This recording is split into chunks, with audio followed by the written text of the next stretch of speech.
Limpahkan selalu salam sekalian semua kepada Rasul Muhammad.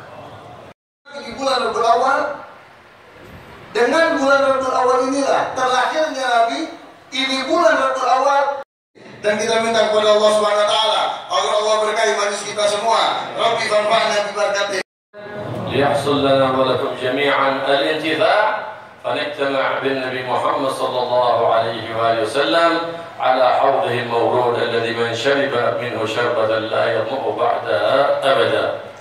Segala puji kehadirat Allah Subhanahu wa Ta'ala yang telah mengumpulkan kita sekalian atas dasar kecintaan kepada Nabi besar Muhammad sallallahu alaihi wasallam, sebagaimana Allah kumpulkan kita atas dasar kecintaan kepada Rasulullah. Semoga Allah Subhanahu wa Ta'ala berikan kita taufik. Allah kumpulkan kita di telaganya Rasulullah, yang mana barang siapa yang meminum satu teguk daripada telaganya Rasulullah, niscaya orang tersebut tidak akan kehausan selama-lamanya. فإذا أحب الله عبدا يسر له الطاعات وعسر عليه المخالفات. Allah jika sudah cinta kepada seorang hamba, maka Allah akan permudah kepada hamba tersebut segala bentuk ketaatan, dan Allah akan persusah bagi hamba tersebut segala bentuk kemaksiatan. وإذا أحب الله عبدا وفقه لاتباع حبيب محمد والتخلق بأخلاقه ووفقه لاتباعه والاقتداء في سائر أحواله.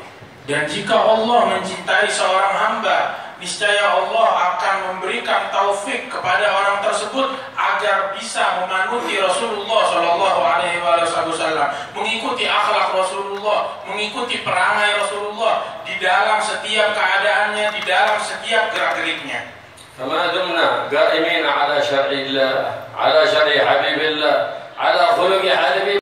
Malaikat lelah di dalam mencatat kebaikan atau pahala karena dan ilmu yang baik, ilmu yang terpuji itu sebagaimana ilmu yang dimiliki oleh sahib hadzal majlis Al-Habib Ali bin Abdurrahman Al-Habsyi, yaitu ilmu yang menambahkan rasa takutnya kepada Allah Subhanahu wa Ta'ala, yang menambahkan kecintaannya kepada Allah Subhanahu wa Ta'ala. Orang yang nyambung silaturahmi dikatakan laisal wasil bil mukafi. Orang yang nyambung silaturahmi bukan yang ketika idza wasalahu rahimah terus kafaah, bukan itu. Kalau dia disambung oleh kerabatnya, dia sambung balik. Orang senyum, dia senyumin. Orang bikin baik, dia bikin baik. Itu bukan sambung, itu namanya jual beli. Itu namanya tukeran. Kamu senyum, saya senyum. Kamu baik, saya baik. Kamu meremut, saya meremut. Itu bukan nyambung silaturahmi. Tapi al-wasil man idza qata'ahu rahimu wasalaha. Itu ketika dia diputuskan oleh kerabatnya, dia yang nyambung. Dipelemosin, dia yang menyapa. Orang menghindar, dia yang nyamperin. Begitulah yang diajarkan oleh Rasul Shallallahu Alaihi Wasallam. Sehingga ada satu orang, dia ngadu kepada Rasulullah dalam sebuah hadis yang panjang. Kalau dia punya keluarga, punya famili, punya kerabat, dia selalu berbuat baik kepada kerabatnya tersebut, selalu menyapa. Tetapi kerabatnya ini dingin, bahkan kurang ajar, bahkan nggak peduli, dicuekin, dipelengosin, dipermutin, bahkan diganggu, dizalimi. Tapi dia senantiasa menyambung familinya tersebut. Maka di dalam riwayat tersebut Rasul bilang bahwasanya senantiasa Allah menolong engkau, membela engkau selama engkau melakukan hal-hal yang demikian tersebut. Masya Allah. Disebutkan ada Al-Imam Al-Habib Musyaykh, Al-Habib Musyaykh bin Abdullah bin Syekh Ali bin Abi Bakar As-Sakran. Al-Imam Musyaykh bin Abdullah bin Syekh Ali bin Abi Bakar As-Sakran bin Imam Abdurrahman As-Saggaf. Itu beliau ini banyak membangun sigaya. Sigaya itu tempat air. Di sana dulu tuh air tuh susah. Jadi kalau di perjalanan tuh dia bikin tempat air untuk para musafir yang berlalu, yang lewat di tempat itu, ngambil air dari tempat minum itu. Mereka minum dari sigaya itu. Jadi semacam kayak sumur, kemudian juga dialirkan airnya ke sebuah bangunan tertutup. Jadi orang bisa ngambil air buat minum dengan mudah di situ, sigaya. Nah, itu dia bikin sebuah sigaya dekat kota Tarim. Jadi orang siapapun, pelancong ataupun musafir yang berlalu, yang lewat, bisa mengambil air di situ. Suatu kali itu tiap ada orang yang datang, dia tanya, kamu ngambil air dari sigaya saya, saat kamu sini kamu ngelewatin tempat minum, kamu ngambil dari situ kan? Ya alhamdulillah, airnya bagus. Tiap ada orang yang datang selalu ditawarkan dan ditanyakan. Hingga satu kali ada orang datang, ditanya, kamu ngambil lewat sigaya saya? Lewat. Kamu minum dari situ? Kamu ambil air dari sana? Dibilang, tidak. Loh, kenapa enggak? Airnya kotor, banyak kotoran kambing. Bilang, astagfirullah, kok bisa begitu? Diomelin pembantunya. Kamu nggak periksa, kamu nggak bersih di situ. Suruh bersihkan. Udah selesai dibersihkan, sudah. Keesokan harinya ada lagi tamu yang datang dari luar kota. Kamu lewat di tempat minum itu, kamu minum, bilang kotor, ada kotoran kambing. Bilang enggak, sudah dibersihkan. Bilang saya barusan berapa jam yang lalu lewat di situ kotor, saya mau minum nggak bisa. Bilang, oh ini ada yang sengaja berarti. Ada yang usil, ada yang iseng. Akhirnya dia perintahkan kepada pembantunya, bersihkan lagi. Selesai dibersihkan, malam kamu jaga di sana. Kamu jaga di sana, tapi apapun yang kamu lihat, mulut tutup. Jangan berbuat apapun. Kamu cuma mengamati, cuma ngelihat, jangan bertindak apapun. Maka malam hari itu udah dibersihkan, malam hari dia jaga di sana. Ada satu orang datang. Saat orang itu datang, dia kotorin di tempat, bawa kotoran, dia isi dengan tanah, dia isi dengan kotoran kambing. Ketahuan, rupanya memang betul ada orang yang iseng. Keesokan harinya dia lapor ke majikannya, bilang, wahai guruku, betul ucapan kamu, ada yang iseng. Begitu. Dan yang iseng bukan orang lain. Tahu siapa yang iseng? Misanan kamu sendiri, saudara kamu sendiri, sepupu kamu sendiri. Maka Habib tersebut nggak terpancing. Dia bilang, ini omongan cukup habis sampai di sini. Kamu jangan cerita ke siapa-siapa, diam urusan ini. Baik. Sudah. Akhirnya dia datang, dia panggil anak-anaknya, setengah ya uladi, dipanggil semua anak-anaknya dan cucunya dia. Bilang, abah punya sepupu, namanya Fulan. Kalian kapan terakhir ziarah ke rumahnya? Kalian kapan terakhir ngejenguk dia? Bilang, bah, terus terang kita udah lama nggak silaturahmi ke orang tersebut. Bilang, nah ini kesalahan kita. Ayo silaturahmi ke rumahnya. Datang ke rumahnya, masing-masing bawa apa yang dia punya. Alhasil mereka bawa udah buah-buahan, bawa korma, datang sama-sama Al-Habib Musyaykh ke rumahnya. Diketok rumahnya, itu sepupunya, dia buka pintu, dia nggak menyangka yang datang Al-Habib Musyaykh. Itu ketika dibuka pintu dia ketakutan, dia pikir, wah saya ketahuan nih, di sweeping, digerebek. Dia pikir begitu. Dia buka pintu, dia udah ketakutan. Al-Habib Musyaykh langsung meluk dia, ya akhi, wahai saudaraku, maafin, saya lama nggak berziarah kepada engkau. Al-Habib Musyaykh yang minta maaf. Begitu kemudian duduk, nggak mungkin urusan yang begituan, sama sekali nggak dibahas. Tapi dengan sikap, dengan akhlak, dia bawa keluarganya semuanya, bawa hadiah yang bisa mereka bawa. Udah selesai mereka pulang ke rumahnya, udah clear dia urusan mereka. Terus dia bilang sama pembantunya, malam ini, itu kan tempat masih kotor, malam ini kamu datang ke sana gak usah bersihin, kamu nonton aja dari jauh, kabarin saya.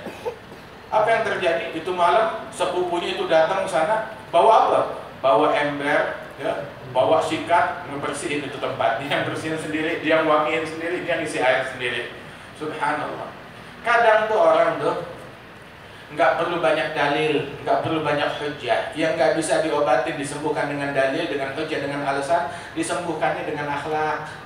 Nah cuma kadang kita ini pintar ngomong, cuma bodoh di dalam berakhlak. Akhlak kita, perangai kita beda dengan omongannya kita. Dan orang menjauh daripada hakikat gara-gara perangai kita yang tidak baik.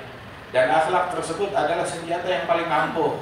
Wali Songo datang ke bumi Indonesia, orang pada masuk Islam dengan apa? Dengan akhlaknya mereka, dengan sifatnya mereka, dengan perangainya mereka, dengan budi pekerti mereka. Nyambung silaturahmi. Rasul Shallallahu Alaihi Wasallam, sahabat yang pada masuk Islam, dipesenin oleh Nabi Muhammad tetap silaturahim. Waktu Nabi hijrah ke Madinah Al-Munawwarah, datang ke Madinah, apa pesan pertama Rasulullah kepada para sahabat?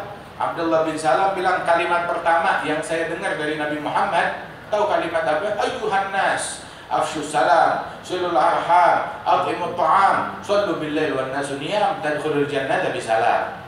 Abdullah bin Salam bilang, kalimat pertama yang saya dengar dari Rasulullah waktu hijrah ke Madinah. Nabi hijrah itu dalam keadaan dikejar mau dibunuh. Sampai ke Madinah bukan memprovokasi massa, ayo kita bangkit, habisin semua orang kafir, enggak begitu. Tapi Nabi panggil semua manusia, ayyuhan nas, wahai manusia, muslim, kafir, Yahudi, muhajirin, ansar, dari semua suku dipanggil untuk turun andil. Dalam apa? Di dalam poin yang disampaikan oleh Nabi Muhammad. Hei sekalian manusia, apapun agama kalian, latar belakang kalian, suku kalian, afshus salam, sebarkan salam. Al-timut ta'am, kasih makan orang-orang. Silul arham, sambung silaturahmi kepada sesama. Gak peduli mau beda agama, mau beda suku, sambung silaturahmi.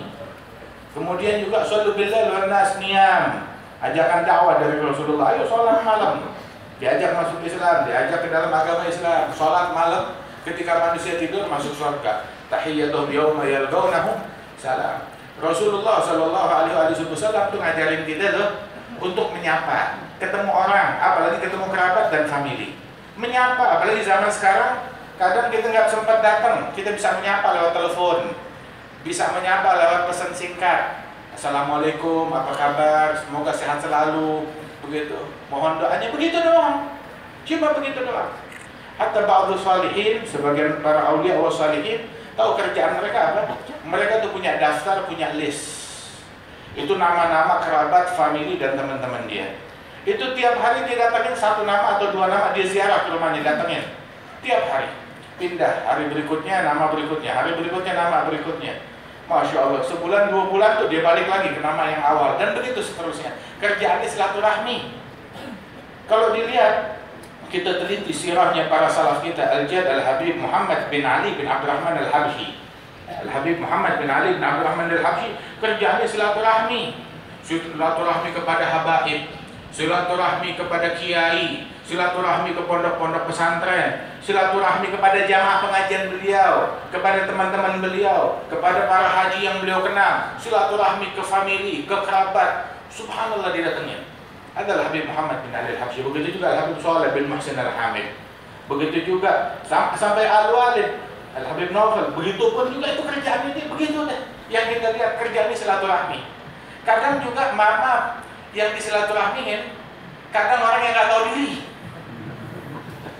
Saya pernah nganterin anak saya silaturahmi ke rumah satu orang.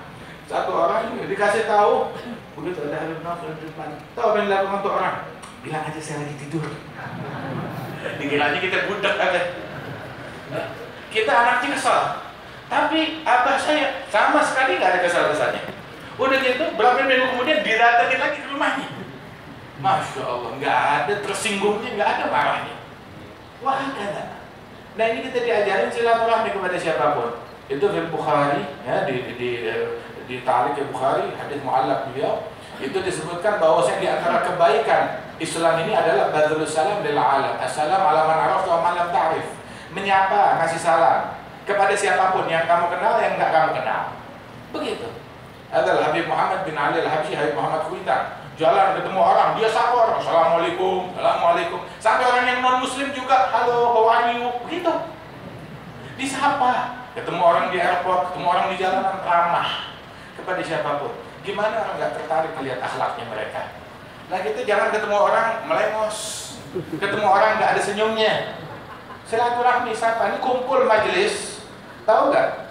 Saat muslim sama muslim berjumpa, saling ngasih salam, terus bersalaman, rahmat Allah turun 10. 9 bagian buat siapa? Buat yang senyumnya paling lebar. Yang 1 bagian buat yang kalah senyum. Jadilah kita pemenang, itu pemenang sejati yang banyak senyum. Jangan melihat orang bawaannya dicuriga, dari kubu sono, dari partai sono, dari rival sono, dari coblosan sono. Kullukum min Adam wa Adam min turab. Kalian semuanya putra Adam, anak cucu Adam, semuanya saudara kita. Alhamdulillah, nikmat dari Allah Subhanahu wa taala yang mempersaudarakan kita.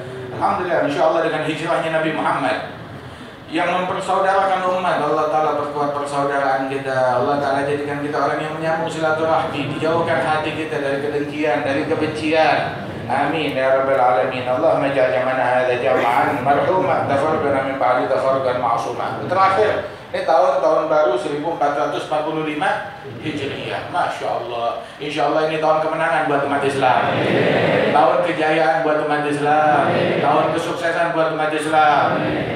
Menangnya umat Islam gimana? Bukan menang kampanye. Jangan keras pikiran. Ya, bukan menang kursi. Kalau punya kursi dibilang menang, Firaun dan pemenang. Pemenangnya Firaun Nabi Musa. Nabi Musa yang pemenang. Lah, itu mah kursi gampang belakangan. Orang kadang kalau diartikan menang, otaknya nyambungnya ke sono. Nah, menang, kita tahun ini jadi pemenang, nggak ketinggalan sholat jamaah lagi. Nah, itu pemenang. Pemenang adalah nggak ketinggalan kita takbiratul ihram bersama imam. Pemenang, dia nggak telat subuh. Pemenang, nggak tinggal dia mulai walaupun 15 menit sebelum subuh dia di atas sejadah. Pemenang, 2 rakaat duha atau 3 rakaat witir nggak dia tinggalkan setiap harinya. Pemenang, baca Quran walaupun 2 lembar. Insya Allah Allah Ta'ala jadikan kita pemenang sejati. Amin ya rabbal alamin. Wassallallahu ala sayyidina Muhammad wa ala alihi wasallam wa akhiru da'wana alhamdulillahi rabbil alamin. Assalamualaikum warahmatullahi wabarakatuh.